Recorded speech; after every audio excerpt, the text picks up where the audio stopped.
अपने आसपास की खबरों की जानकारी के लिए देखते रहिए फेस वार्ता यूट्यूब चैनल। लेटेस्ट खबरों की जानकारी के लिए चैनल को सब्सक्राइब करें और बेल आइकॉन दबाएं।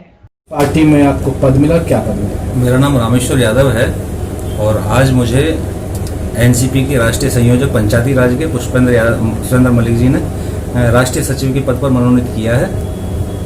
एनसीपी पार्टी के जो राष्ट्रीय प्रमुख हैं वो अपने शरद पवार जी हैं और वो हमेशा किसानों की चिंता, मजदूरों की चिंता रही है। जब वो कृषि मंत्री थे उन्होंने किसानों के हित में बहुत बड़े बड़े फैसले किए और जिनको आज भी आने वाली पार्टियां अनुसरण करती हैं और समय समय पर उनसे राय मशवरा करती रहती हैं और उनको इस राजनीति का पितामह भीष्म भी कहा जाता है। जिस किसान भी परेशान है, लोगों के पास रोजगार नहीं, इसको लेकर आप अगर आपकी सत्ता में आपकी पार्टी आती है तो किस तरह से आप लोगों को रोजगार दोगे, किस तरह से सरकार को आगे तक चलाएंगे, क्या सिस्टम? यदि हमारी पार्टी सरकार में आती है और जैसा कि हमें उम्मीद है 2022 में हम यूपी में संयुक्त मोर्चे के साथ चुनाव लड़ने की तैयारी कर रहे हैं, कोशिश कर रहे हैं, प्रयास चल रहा है, तो यदि हमारी पार्टी सत्ता में आती है तो यकीनन मजदूर का, किसान का और गरीब आदमी का जो है भला किया जाएगा। वो किसी भी माध्यम से उसके लिए योजनाएं बनाएंगी, स्ट्रक्चर खड़ा किया जाएगा।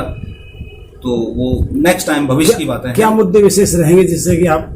मुद्दे तो मजदूर है, जिस तरीके से अब ये लॉकडाउन में पलायन मजदूरों का हुआ है, जिस तरीके से आने जाने की व्यवस्था सरकारें नहीं कर पाई और उसमें राजनीतिक खेल होता रहा। हाँ जी, बसें महाराष्ट्र से कांग्रेस भेजती रही, ये लोग नहीं उनको पहुंचा पा रहे थे, ड्राइवर बता रहे थे, उनके नंबरों में कमियां बता रहे थे, स्कूटर का नंबर बता रहे थे, जीप का नंबर बता रहे थे, जबकि 1000 बसों में यदि 900 बस भी ठीक थी तो उनको भेज दिया जाता, लेकिन सरकारें राजनीति करती रही। कहाँ कहाँ है? अभी हमारी महाराष्ट्र में है, शिवसेना के गठबंधन में है और हमारी केरल में गठबंधन में है और हमारे बिहार में विधायक हैं और साउथ में हमारे कई स्टेटों में विधायक आते हैं।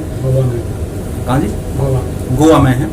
अगर यूपी की बात करें तो यूपी में किस तरह से आप पार्टी को लाएंगे और क्या सिस्टम रहा, क्योंकि यूपी में पहले से ही बहुत सारी पार्टियां हैं, ये यूपी बड़ा है, तो कैसे आप लोगों के दिलों तक पहुंचोगे, क्या रहेगा आपका एजेंडा? अभी यूपी में एक बार पार्टी बड़े दमखम के साथ रही है पिछले टाइम में, लेकिन अब पिछले कुछ संगठन की कमियां रही या जो भी वजह रही, मैं नहीं उस पर जाना चाहता हूं, लेकिन अब फिर नई दल के साथ शरद पवार जी का आदेश है कि भाई यूपी में पार्टी को खड़ा करना है। तो ये है कि जब बच्चा पैदा होता है तो वो छोटा ही होता है। हमें उम्मीद है कि 2022 तक हम अपने आप को इस स्थिति में खड़ा कर लेंगे कि लोग हमें पूछेंगे, हमसे बात करेंगे, हमें अपने साथ खड़ा करना चाहेंगे।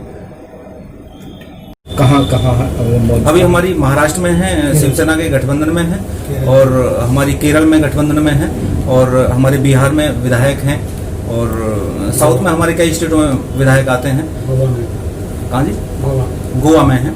अगर यूपी की बात करें तो यूपी में किस तरह से आप पार्टी को लाएंगे और क्या सिस्टम रहा, क्योंकि यूपी में पहले से ही बहुत सारी पार्टियां हैं, ये यूपी बड़ा है, तो कैसे आप लोगों के दिलों तक पहुंचोगे, क्या रहेगा आपका एजेंडा? अभी यूपी में एक बार पार्टी बड़े दमखम के साथ रही है पिछले टाइम में, लेकिन अब पिछले कुछ संगठन की कमियां रही या जो भी वजह रही, मैं नहीं उस पर जाना चाहता हूं, लेकिन अब फिर नई दल के साथ शरद पवार जी का आदेश है कि भाई यूपी में पार्टी को खड़ा करना है। तो ये है कि जब बच्चा पैदा होता है तो वो छोटा ही होता है। हमें उम्मीद है कि 2022 तक हम अपने आप को इस स्थिति में खड़ा कर लेंगे कि लोग हमें पूछेंगे, हमसे बात करेंगे, हमें अपने साथ खड़ा करना चाहेंगे। तो यूपी से ही आते हैं, तो आप पब्लिक जो है काम वाले को वोट देती है, तो आप कई बात करें जो सरकार है मौजूदा स्थिति में, तो उसके लिए आपको क्या राय है कि सरकार कैसा काम कर रही है, सही कर रही है, गलत कर रही है, इस पे आपकी क्या राय है?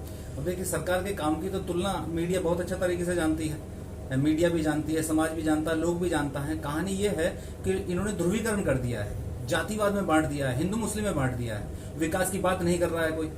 कोविड-19 के ऊपर लेके खड़े हो गए, अब विकास की कोई बात नहीं कर रहा, रोजगार की कोई बात नहीं कर रहा, जिस तरीके से वादे किए गए थे उन पर ये पूरा नहीं उतर रहे हैं। तो अब जब हम पार्टी हमारी सत्ता में आएगी तो हम लोग देखेंगे किस तरीके से उसको फॉलो किया जा सके, किस तरीके से हम रोजगार दे सके, किस तरीके से किसान को उसकी